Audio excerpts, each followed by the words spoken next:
কুমোরটুলিতে মাটির ঠাকুর গড়া আমি বহুবার দেখেছি। শিল্পীদের হাতের ছোঁয়ায় কিভাবে এক মুঠো মাটি ধীরে ধীরে প্রাণ পায়, তা দেখলেই মন ভরে যাবে।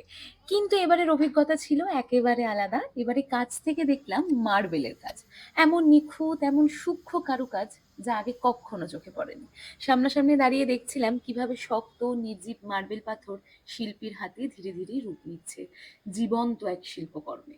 ছেনি আর হাতুড়ির ছোট্ট ছোট্ট আঘাতে ফুটে উঠছে মুখের অভিব্যক্তি, পোশাকের ভাঁজ, অলংকারের সূক্ষ্মতা। মনে হচ্ছিল পাথরের ভিতরেই যেন আগে থেকেই লুকিয়ে আছে এই রূপ, শিল্পী শুধু তাকে বাইরে থেকে নিয়ে আসছেন।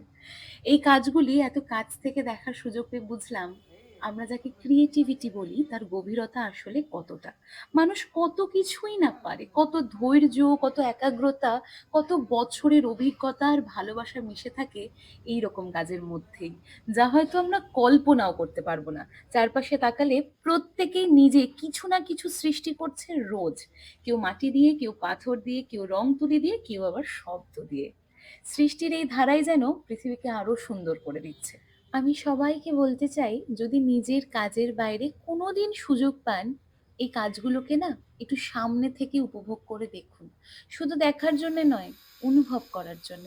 বুঝতে পারবেন ঈশ্বর মানুষের হাতে কি অসাধারণ ক্ষমতা দিয়ে পাঠিয়েছে।